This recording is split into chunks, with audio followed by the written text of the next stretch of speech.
Buenos días. Disculpadme, pero de verdad que nos vemos desde aquí, desde la tarima. Bueno, gracias por acompañarnos. Vamos a iniciar la segunda jornada el segundo día de estas jornadas, y este es un acto, una parte de las jornadas a las que le tenemos un especial cariño. Queremos que se establezca un diálogo entre Lucía Quiroga Rey, experta en desarrollo de personas y de equipos de la Junta de Andalucía, a la que todos conocemos y que tiene un talento personal y una capacidad de ayudar importante, que yo le agradezco mucho, y por supuesto a Miquel Gorriti Bondigui, el director de la Revista Vasca de Gestión de Personas y Organizaciones Públicas, a que creo que no merece la pena que presente, porque se presenta el mismo y todos lo conocemos, y además le tenemos en muy alta estima. Muchas gracias, Miquel, por estar aquí. Adelante. Cuando quieras. ¿Empezamos? Empezamos. Bueno, pues muy buenos días. Encantada de estar aquí. Muchas gracias, Ángel, por la presentación. Un honor estar aquí con Miquel. Pero antes de empezar a acosarle a preguntas, que nos cuente también toda la experiencia que tiene, porque, como decíamos antes, va a hablar de lo que él quiera, me gustaría, con tu permiso, Miquel, pediros un par de cosas. Me gustaría que cerrarais los ojos, a riesgo de que se nos queden dormidos, pero bueno, que cerrarais los ojos e intentarais trasladaros a vuestro primer día de trabajo. Y que penséis en lo que sentisteis. ¿Sí? Vale. Segunda cosa, en realidad son tres. Segunda cosa, volvéis a cerrar los ojos y pensáis qué sentís actualmente cuando vais a trabajar. ¿Vale? Y por último, volvéis a cerrar los ojos y os trasladáis, porque no creo que ninguno todavía de por aquí os hayáis jubilado, os trasladéis a qué os gustaría sentir el último día de vuestro trabajo, antes de jubilaros. ¿Sí? Vale, no os voy a preguntar lo que habéis sentido, ¿vale? Pero ojito, sobre todo, con lo que sentís actualmente. Yo soy un poco pesadita, los que me conocen me llaman la hierbas, ya no me importa, ¿vale? Porque, sí, porque realmente yo me creo todo aquello de la motivación y todas estas cosas y tal. Y entonces, pues claro, eso no a todo el mundo le gusta hablar de emociones y demás, ¿no? Entonces, dicho esto, yo insisto siempre, cuando intento ayudar a personas y a los equipos, ¿no?, a crecer y a desarrollarse personal y profesionalmente, les digo mucho que la motivación empieza por uno mismo, ¿no? Y que, bueno, pues cuando uno va a trabajar es mucho más guay cuando suena el despertador hacer así, ¿no?, que no hacer así. Entonces, insisto mucho en esto. Y por eso todo lo que vayáis sintiendo a lo largo de estos años os va a influir muchísimo a la hora de cuando nos toque irnos, ¿no? Así que voy a empezar preguntándole a Miquel, porque yo sé que él ya es un jubilado. ¿Qué sentiste, Miquel, el día que te fuiste? Mucha alegría. El día que dije, ya mañana no vengo, sentí mucha alegría. Empecé una sensación de libertad, de quitarme una mochila, y también sentí responsabilidad, porque iba a ser responsable de mi tiempo libre y el desarrollo de mis capacidades fuera de una circunstancia y de una organización que me había estructurado 41 años en relación a lo que era mi horario y en relación a lo que eran muchas de mis metas. Bueno, yo también fui bastante libre a la hora de mis propios objetivos y mis desarrollos y tal, lo que podía llevar a cabo, ¿no? Un poco friki. No me hacían ni caso, con lo cual me daban más tiempo y seguía siendo más desarrollos. Y luego tenía la mala costumbre de escribir, con lo cual fui procesos divergentes. Pero el día que me fui, mucho alivio, me lo pasé muy bien. El último año fue duro, fue muy duro. Porque como responsable de recursos humanos de la Dirección de Función Pública del Gobierno vasco, pues tenía bastante tarea de gestión y muy acumulada, con un 47% de interinos, nombrando tribunales, que era yo el que los nombraba, y mucha gente que no quería ser de los tribunales, y mucho jaleo con las bases de convocatoria y todo el lío aquel, ¿no? Entonces, por esa acumulación de tensión, el día que dije ya no vengo mañana, pues sentí mucha alegría. Pensé que lo iba a celebrar más de lo que lo celebré, porque en realidad me metí en la cama prontísimo. Y también pensé que me iba a levantar más tarde de lo que me levanté, porque me levanté prontísimo. Pero bueno, ese desayuno fue raro.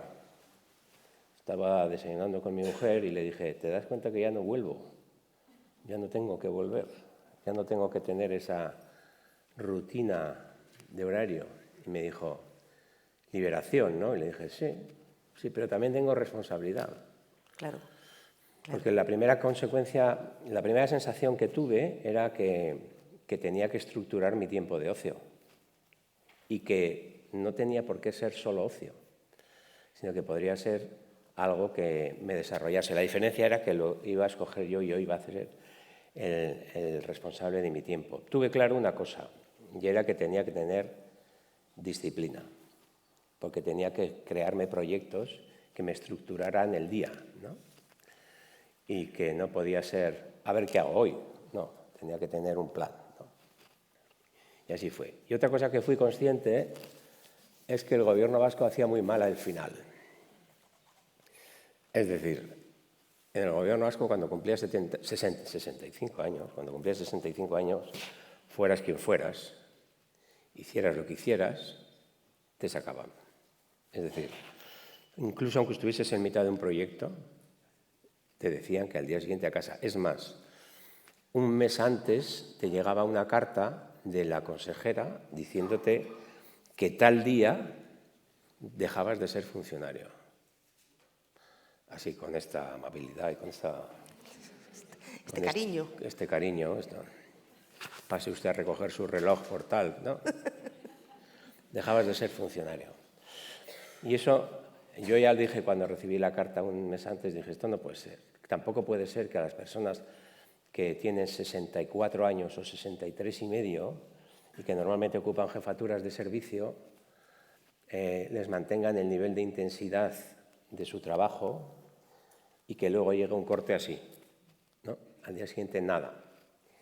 Y yo propuse que durante el último año y medio de la gente que nos íbamos a jubilar hubiese una actuación de la propia administración institucionalmente, dándonos gente al lado a la cual le podíamos estar trasvasando, bien por mentoring o bien por otros procesos, y fuese descargando lo que era la responsabilidad del día a día nuestra, dándola a la otra persona, ayudándole, acompañándole, y que ese trasvase se hiciese de una forma natural y nosotros empezando a entender lo que era estar en una circunstancia más relajada, no encontrarte con el relajo de golpe.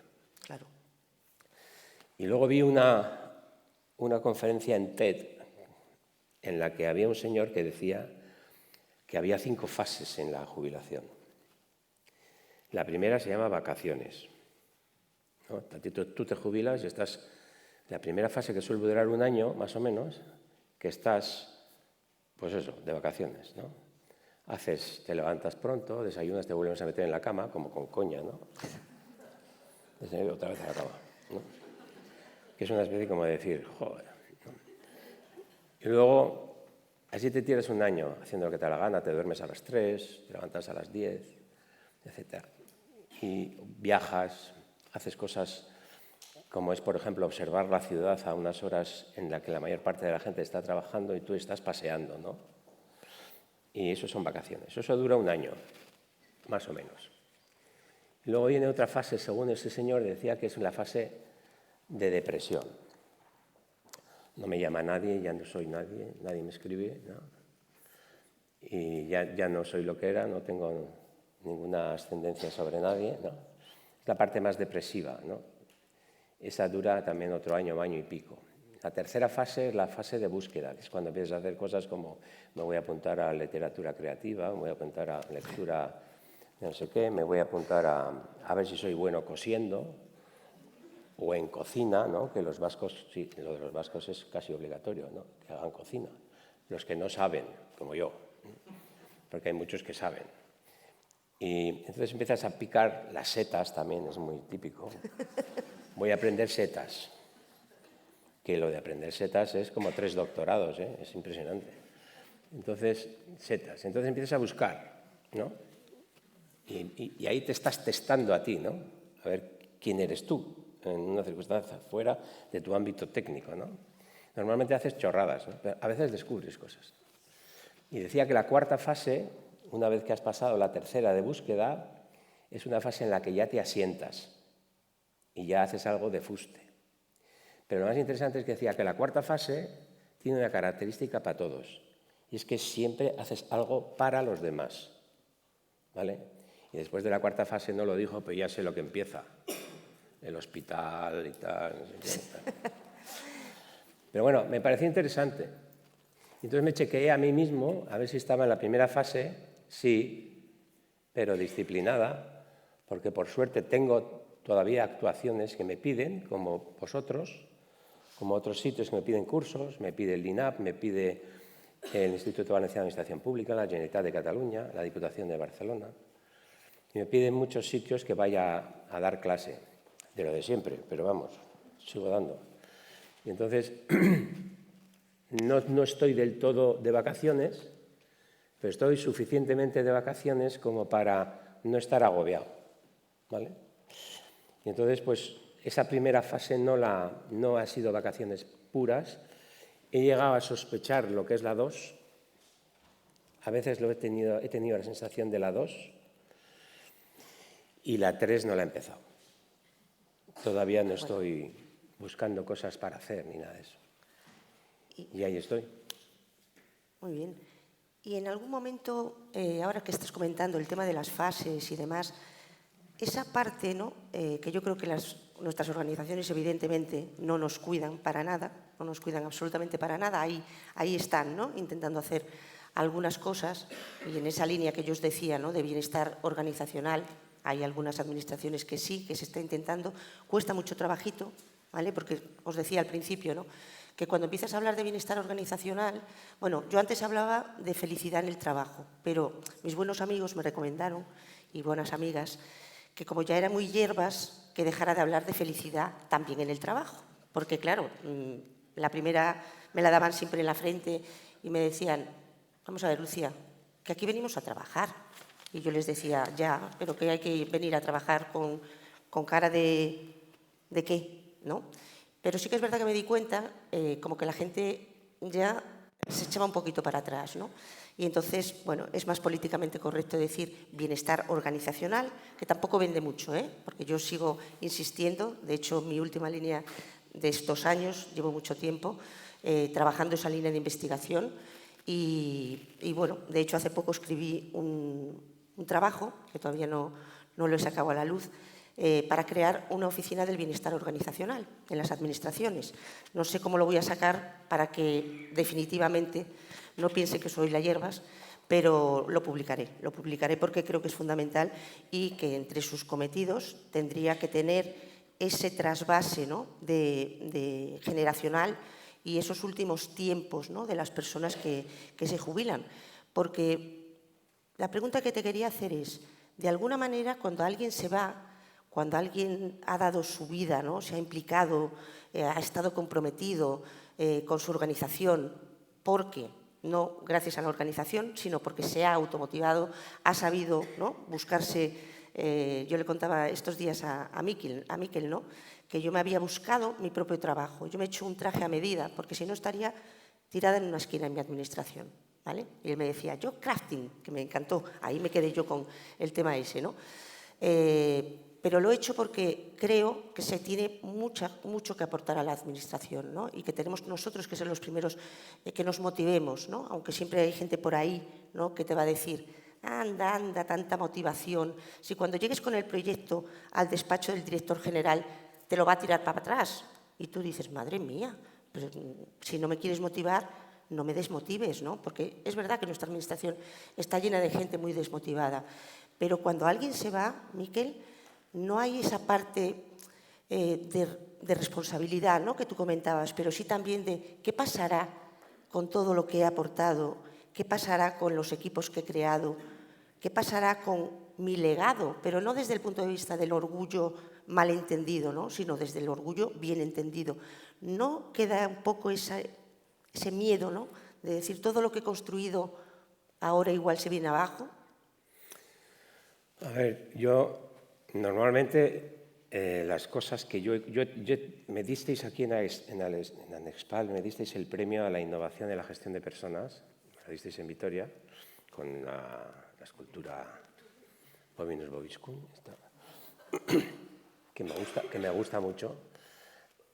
Yo sí he tenido una tendencia natural a la innovación en la gestión de personas y he escrito cosas y algunas las he podido aplicar y otras no tantas.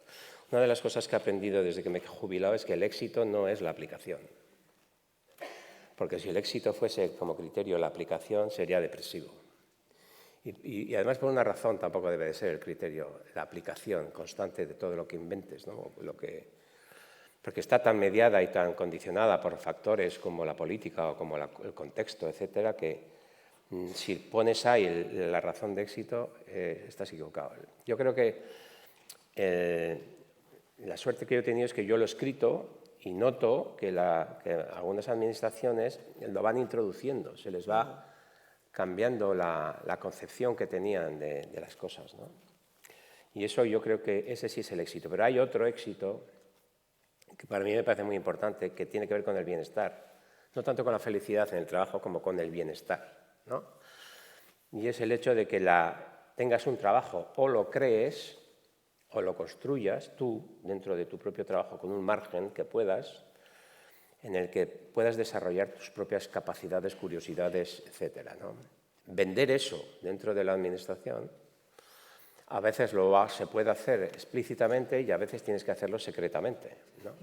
Por ejemplo, una de las cosas que dejamos claros nosotros en el plan cuando abordamos el relevo generacional, cuyo informe final, que fue un plan de recursos humanos para abordar las jubilaciones masivas, se entregó el 1 de diciembre del 2015.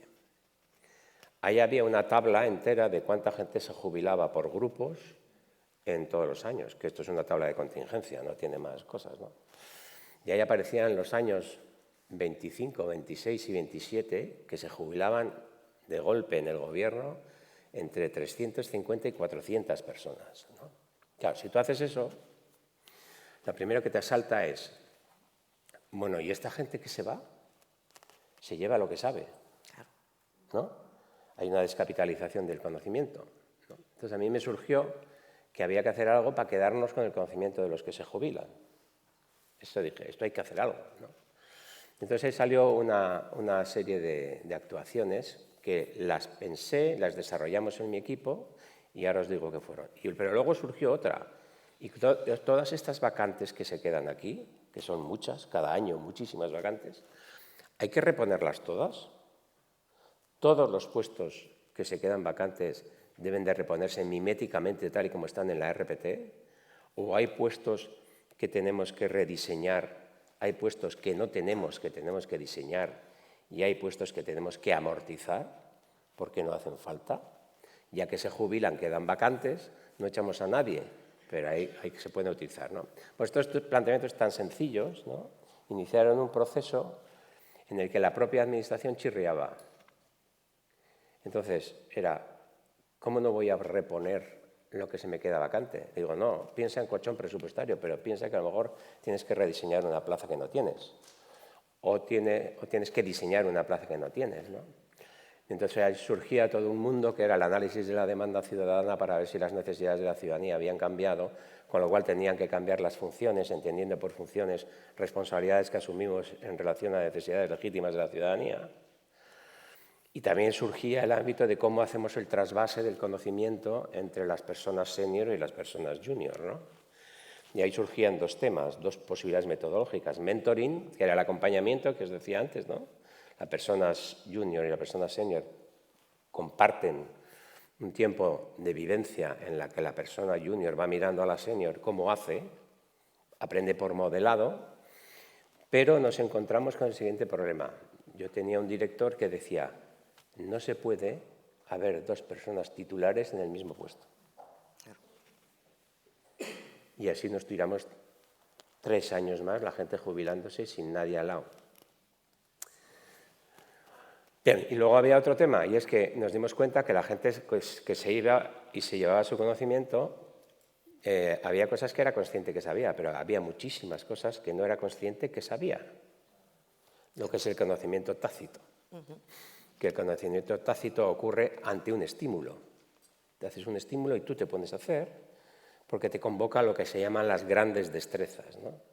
Una persona que es senior y que es una gran experta tiene grandes destrezas. No son destrezas de formas estandarizadas de resolver problemas, sino que son grandes destrezas. Por ejemplo, pensamiento crítico, pensamiento sistémico, es decir, ve todo, tiene un big picture, que dicen los americanos, en la que ve todo lo relacionado. Y cada vez que va o supone que algo hay que hacer, ve todo lo que está implicado, ¿no?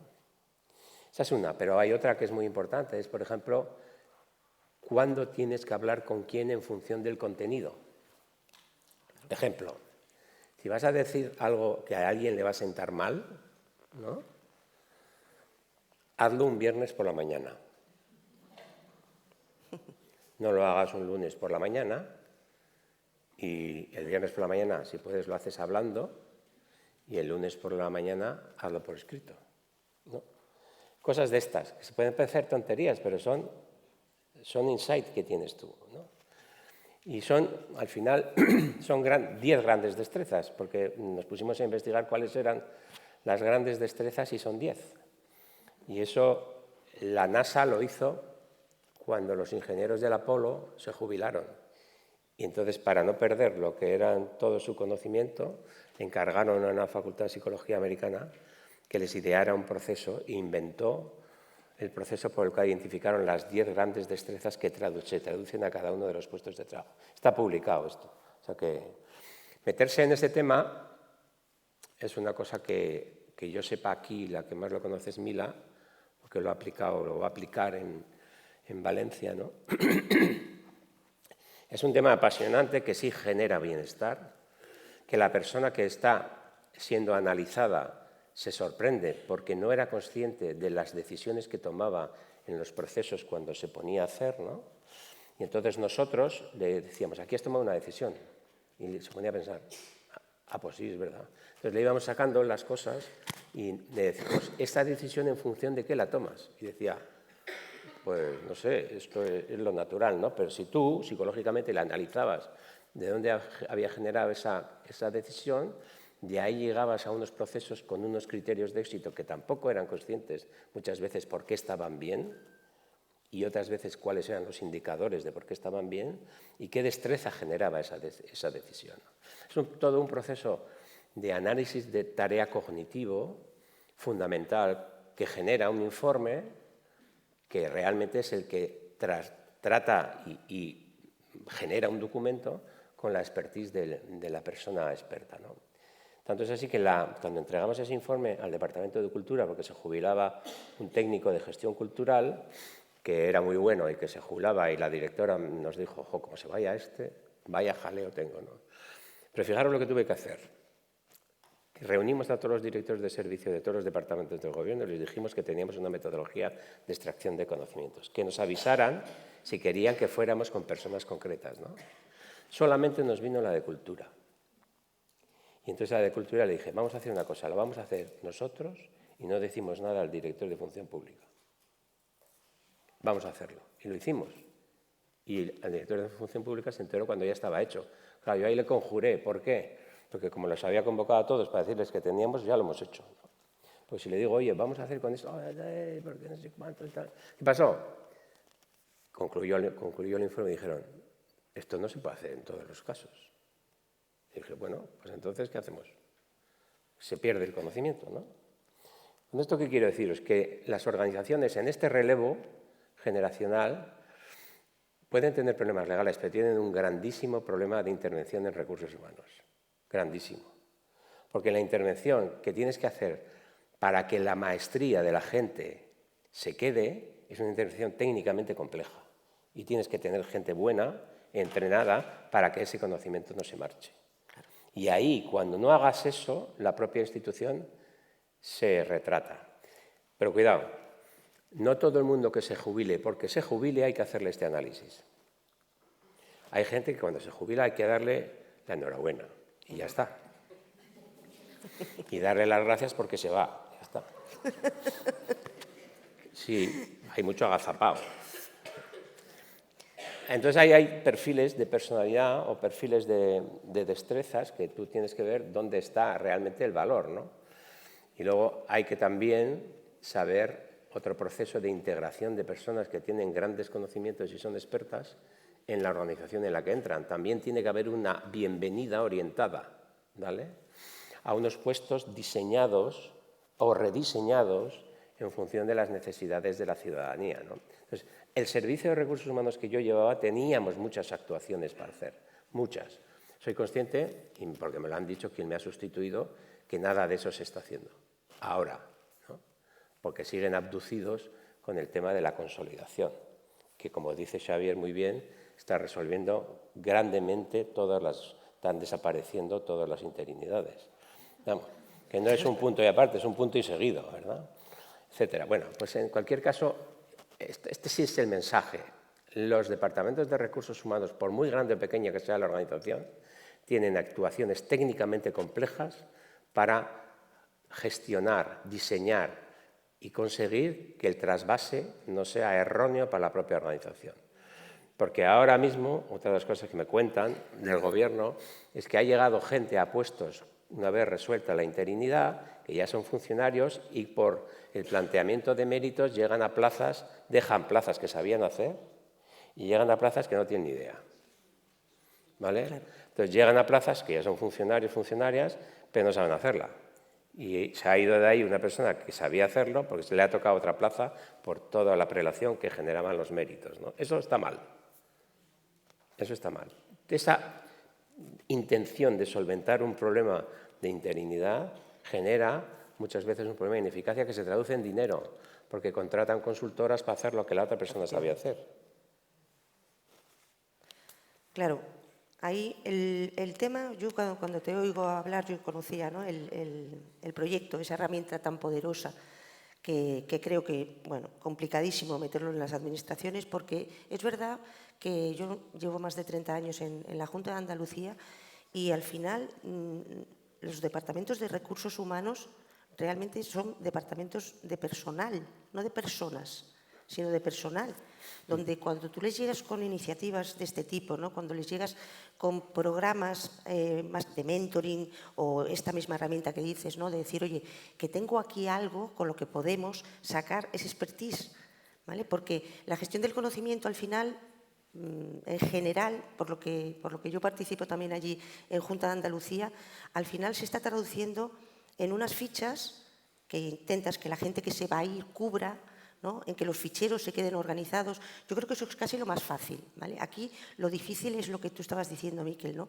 el que la gente sea capaz de trasladarte incluso lo que no sabe que sabe, ¿no?, o ese número de teléfono a quien tienes que llamar cuando tienes que hablar con los servicios centrales, yo que estoy en provincias, ¿no?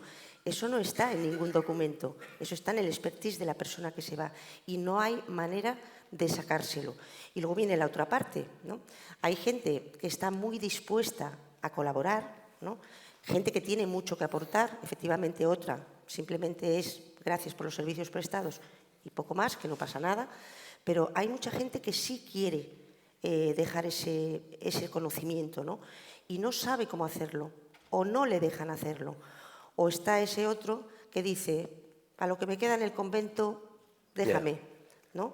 O ese otro, ¿no?, que también me gustaría sacarlo un poco aquí, a ver qué opinas, ¿no?, que a mí me hace mucha gracia cuando le preguntas a alguien, ¿no?, porque la jubilación a veces hay gente que parece que la vive como un trauma, ¿no?, también depende de lo apretada que seas, como decimos allí en Andalucía, ¿no? Yo no sé el día que yo me jubile cómo lo voy a llevar, espero que bien, porque no pararé de hacer cosas, porque me encanta todo lo que hago, pero seguramente eso, no tendré ya que tener esas rutinas de oficina, ¿no? Pero me llama mucho la atención cuando le preguntas a alguien que sabes que se va a jubilar, alguien le pregunta, bueno, ¿y ahora? ¿Ahora a qué te vas a dedicar? Respuesta del millón. Ahora, a disfrutar. Y yo cuando escucho eso digo, o sea, que llevas más de 30 años sin disfrutar y ahora vas a empezar a disfrutar, ¿no? Entonces, me gustaría también saber tu punto de vista porque hay gente que realmente te lo contesta, o no sé si es que son contestaciones un poco al uso, ¿no? Yo ahora disfrutar. Y yo me pregunto, ¿de verdad? ¿Más de 30 años yendo al trabajo sin disfrutar? Hay una cosa que se me ha quedado antes en el tintero, que tenía que ver con las personas esas que les hacíamos la extracción de conocimientos y que se sorprendían de todo el proceso. Luego, cuando les enseñabas cuál había sido el resultado, se quedaban sorprendidos de todo lo que sabían y no sabían que sabían, ¿no? Pero había otra derivada de ese tema, porque tú elaborabas un informe que se lo dabas al departamento que necesariamente tenía que ir a nuestro IVAP, al Instituto Vasco de Administración Pública. Entonces, esa propuesta tenía que había un reconocimiento a la persona que había sido analizada, a la persona que se jubilaba y que había generado todos esos datos para que participara en una formación reglada del propio IVAP como persona formadora, o por lo menos la opción de que lo fuera, ¿no? Ya que era persona experta, ya sabíamos cuáles eran las destrezas que teníamos que formar o que constatar, que formara parte de esa docencia y que también obtuviera un beneficio, de alguna manera, monetario, porque era profesor, y de reconocimiento. Porque el reconocimiento a una persona que se jubila es algo que institucionalmente, por lo menos en el País Vasco, está muy mal dado. Más allá de una comida multitudinaria, llena de vino, que es así, en el País Vasco somos así, de vino y de buen comer, y que cuanto más saciado te sientes, pues más le has homenajeado, ¿no? Yo, de hecho, en el Gobierno vasco, como el Gobierno vasco tiene 66 kilómetros desde Bilbao hasta Vitoria y vienen como 14 autobuses, ¿no? Yo les decía, ahora que nos vamos a jubilar tanto, en ese barrio de allí, si hay lonjas vacías, montar bares de despedidas, porque os vais a forrar. Y si montáis una pasarela mecánica desde el bar hasta el autobús, ya no te cuento, ¿no? Y una tienda de regalos al lado también, ¿no? Bueno, a lo que iba esto, y en relación a eso que estás diciendo de no ha disfrutado, yo creo que hay una mala cultura en las administraciones de que disfrutamos cuando dejamos de hacer, ¿no? Cuando llega el fin de semana y dice, por fin, hoy es viernes, ¿no? TGIF, thanks God, it's Friday, ¿no? Hoy además me descontrolo porque estoy toda la semana sin beber, con lo que me gusta beber a mí toda la semana sin beber, haciendo deporte, joder. Llega el viernes, suelto amarras y me agarro una. Sí, sí. Entonces, eso no es disfrute, eso es hedonismo puro, ¿no? Que no está mal, porque además el hedonismo tiene que ver casi siempre con cosas de fluidos, ¿no? Entonces, bien sea alcohol o otras cosas, ¿no? Pero es de fluidos. Pero realmente la satisfacción que deberíamos tener, y esto es una cuestión de educación que no nos enseñan aquí, es la satisfacción de poder desarrollar quién coño eres, ¿vale? Exacto. Eso Aristóteles ya le llamó eudaimonia, que es el desarrollo de tus propias capacidades. Si en las administraciones o en cualquier trabajo fuéramos capaces de entender que el bienestar, no la felicidad, el bienestar es el que tengas posibilidad de satisfacer tus curiosidades y que te las provoquen, y que esas curiosidades provocadas por una persona que tiene una característica muy importante, que es liderazgo, porque se ha preocupado de cuál es tu perfil, cuáles son tus curiosidades, cuáles son tus índoles, y te los provoca con proyectos, que además la organización se beneficia de ellos y los constata mediante una evaluación del desempeño que justifica que tienes una carrera horizontal que tienen que reconocer, todo cambiaría. Ese sí que es un reto para los recursos humanos de aquí en adelante. Una organización que busca gente, que analice a sus gente para reconocer sus perfiles y les provoque desarrollos personales que les hagan sentirse bien. Indicador, coño, si es la hora. No, ese es un indicador de que están bien, ¿vale? Totalmente. Y más cosas, hay más indicadores. Pero ese planteamiento no se hace. Porque, por ejemplo, yo he llegado a la conclusión, y esto os va a parecer un poco escandaloso, que la evaluación del desempeño debería ser voluntaria. No para todo el mundo. ¿Qué quiero decir con eso? Todo el mundo después del EBEP, y mira que hemos demostrado desde el 2007 que la evaluación del desempeño no se puede hacer, ¿verdad? Hay algunos que sí, por ejemplo, aquí en la Diputación de aquí de Tarragona se hace, ¿no? Pero yo he llegado a la conclusión de que la evaluación del desempeño debería ser solamente utilizada para desempeños excepcionales, no para desempeños normales. Porque si tú tienes complemento de destino, complemento específico y productividad, la evaluación del desempeño, ¿por qué tienen que pagarte la evaluación del desempeño? Te están pagando para hacer bien lo que debes de hacer, ¿no? Claro. Debería haber evaluación de desempeño por desempeños excepcionales. Desempeños excepcionales significa que tú haces avanzar tu puesto. Y si te reconocen en desempeños excepcionales, eso es carrera horizontal, ¿vale? Entonces, cuestión sería, yo quiero hacer un desempeño excepcional. ¿Por qué? Porque quiero que haya carrera horizontal. Entonces inicias un proceso en el que vas a construir cómo se constata tu desempeño excepcional. Y no es productividad, porque productividad tiene una cantidad, es una variable de grado en cantidad de algo que ya haces, ¿vale? Y es cuántas veces haces algo para satisfacer todas las necesidades de la ciudad, no cuántas veces algo inventas para hacer algo que no se hacía y que mejora, ¿de acuerdo?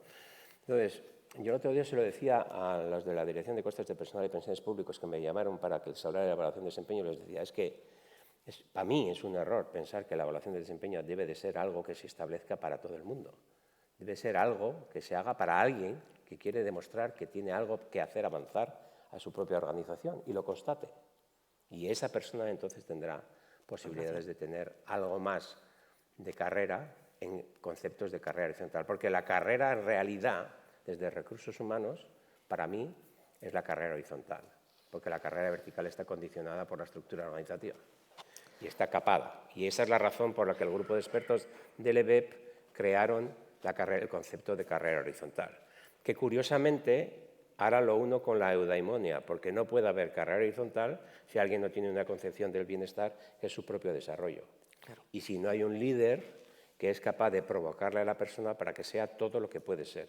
Pero ahora pensar, existen líderes que piensan en la administración pública, que piensan en el desarrollo de sus propias personas para que puedan desarrollar y que la administración se beneficie de esas curiosidades y avances que tienen ellos. Escogemos a los directivos públicos profesionales, ese rara avis. ¿Todavía escogemos en función de estos perfiles? No. ¿Establecemos los procesos selectivos para eso? Entonces, el hecho de que la gente se vaya y el relevo generacional con el agujero que deja ya es una exigencia de multitud de cosas susceptibles de mejorarse para que las administraciones no pierdan, para que organizativamente se repiensen en función de las necesidades cambiantes de la ciudadanía, para que piensen cómo se llevan los procesos en tiempos de complejidad, de automatización y de inteligencia artificial, porque la automatización y la inteligencia artificial lo que va a hacer es complejizar los puestos.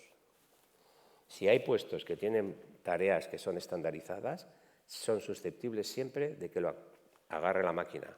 Y si lo agarra la máquina, ¿qué es lo que queda? Lo complejo. Claro. Y lo complejo, exige unos determinados perfiles que no estamos cumpliendo, porque tienen que ver con la capacidad de adaptarte a situaciones nuevas y con la estabilidad emocional para soportarlas. Y tiene poco que ver con los marcos de referencia que exigimos con los grandes temarios, porque los grandes temarios y sus conocimientos están a golpe de clic. Si tú no sabes algo, ¿hay que ir cortando ya? Sí, que nos quedan 5 minutos. Que nos quedan 5 minutos. Bueno, voy a aprovechar, Miquel, porque me parece muy bueno.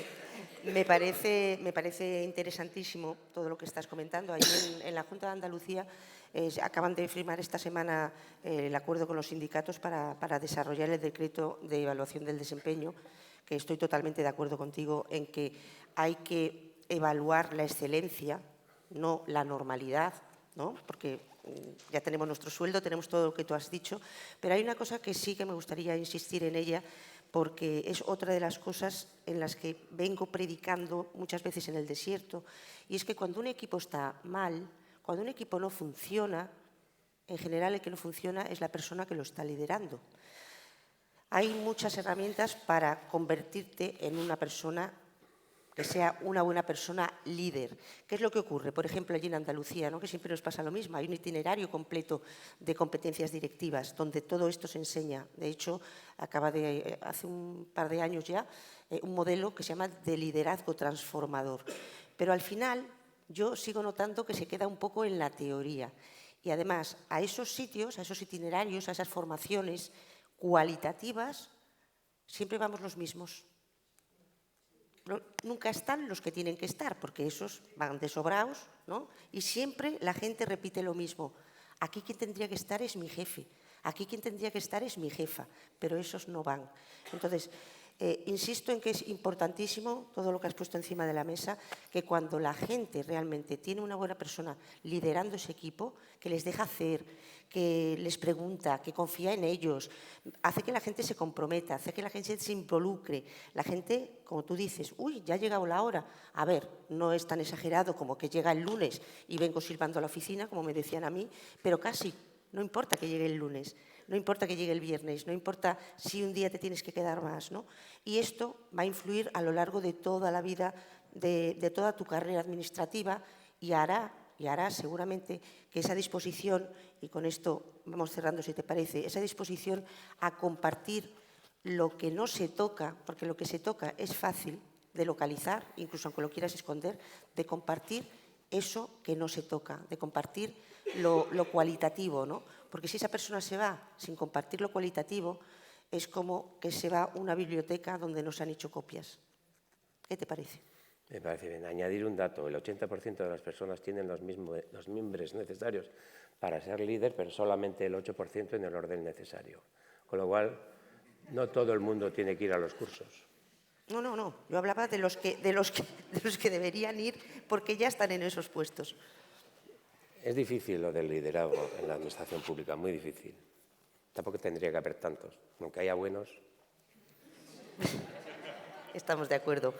Bueno, Miquel, ha sido un placer. Igualmente. De verdad, y además no nos conocíamos en persona, así que a partir de ahora pues espero que mantengamos el contacto. Ha tenido el detalle de traerme desde Vitoria 2 libros de psicología, porque sabe que estoy terminando psicología, y los ha metido en su maleta y quería decirlo públicamente porque es que ha sido un detallazo, la verdad. Así que muchísimas gracias por vuestra atención y feliz viernes.